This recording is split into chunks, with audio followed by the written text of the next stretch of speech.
because humans live off contracts. Everything is basically a contract in our legal terms. And that was the rise of Ethereum. In this video, Raol Pal will tell us the difference between Bitcoin and Ethereum. Make sure you stick around to the end of this video. Have fun watching. And then you start saying, oh, okay, but that's Bitcoin. And then what's this Ethereum business? And then you start realizing decentralized finance. And you're like, it's kind of a finance thing, but that's kind of cool because I can get yields now. I can get, instead of getting zero on my bank account for my hard savings, I can now get 6% a year. Wow, that's a difference. It's like going back 25 years in time.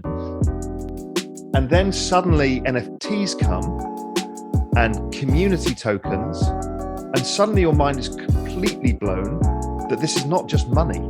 It's the entire exchange, transfer and storage of value for the internet. Whole business models are about to change massively because of what this technology unlocks. And then once you get your head around that, you're like, oh God, I can't even hold this in my mind any longer. It's so big. And that it's not just buy some Bitcoin, I'm going to make some money over time. It's actually an entirely parallel financial system and business structure for the world.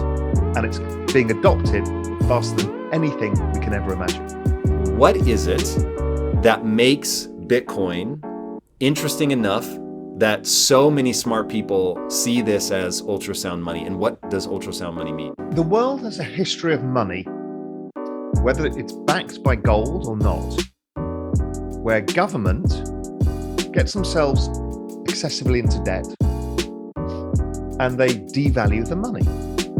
So the Romans used to clip the edge off the coins so there was less gold in each coin. And eventually people would lose faith in the coins because they blend them with silver and then blend them with copper. And, the coins were worthless because that was supposed to be worth the value of the denarii in Roman times. But governments can't help themselves. Humans, we're just humans, right? Humans are fundamentally flawed creatures and we always will be. So then we have these gold standards. The US and the UK were on gold standards. World War I, World War II, we all have to leave it because we've got too much in debt again. We've overly financialized yet again because humans love leverage above all things. It's kind of sex and leverage are the two things that drive humans for some reason. Then we adopt a new system, which has been around before, but it keeps getting abandoned, called fiat money. Fiat money is money not backed by anything. It's backed by the promise of the central bank paying it. So that's the dollar bill that we all are familiar with, and every country in the world now adopted fiat currency. But as with everything, if you're really thirsty and I gave you a bottle of water or sold it to you, you'd probably pay me 10 times too much for that bottle of water. If I give you 1 million bottles of water, they're worth precisely zero to you. So scarcity has value. That's art, that's cars, that's almost anything. Humans value scarcity for whatever reason we do. And so if you're printing too much money, you're creating less scarcity.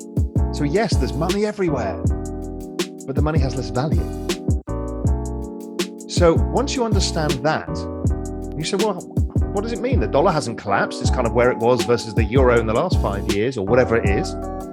And then you say, but my $50,000 salary now can buy me much less shares in Apple, Amazon, Google, Microsoft. In fact, units of the S&P 500, I suddenly can't buy as much. Since 2008, it's a fraction. I can buy like a third of what I could. Same with real estate, same with gold. And then you're like, assets have suddenly got expensive. They haven't. The value of your savings has gone down, or your money. So you can't afford to buy assets. What is an asset? An asset is deferred consumption in the future. I buy a house, I sell it in the future, I get to retire, whatever the things are, right? We don't buy the S&P because we want to hang it up in our wall. We buy it because we want to sell it at a future date to realize money. So that means our future selves are now poorer. That's essentially what this means. That's what currency debasement is. So Bitcoin comes along in 2008, in the middle of the crisis.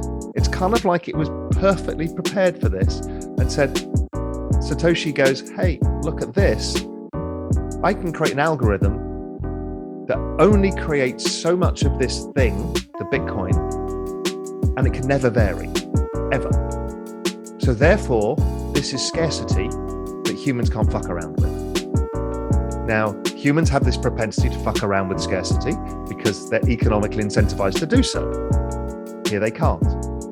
So then they become economically incentivized to own this asset because it's scarce and it cannot be changed because it has this consistent supply curve and a limited number. So Bitcoin becomes this great store of value. And it would look like gold because gold's a good store of value. It's worked for thousands of years. But Bitcoin has this other thing to it. It's a network, which gold isn't, and it's technology, which gold isn't. So we have use cases and the benefits of building a network. So suddenly it goes up exponentially in price. Roll on to 2015, and suddenly somebody's looking at the blockchain and they start saying, imagine if these bits on the blockchain, which is where you record the ownership of something, in Bitcoin, it's Bitcoin itself.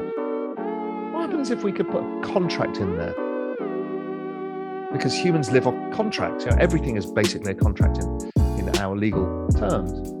And that was the rise of Ethereum. It became a platform where you could programmably change the blockchain. Not the attributes of the blockchain. You couldn't remove anything off that ledger, but you could change the little holding buckets and say, well, it can look like this, it can look like that, it can adopt to this.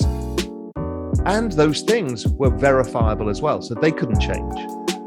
So this created Ethereum, which became the platform. So if you think of Bitcoin as this store of value, this very pristine, beautiful thing, then you think of Ethereum as also a very beautiful thing, but it's a much broader application because it's like programmable money.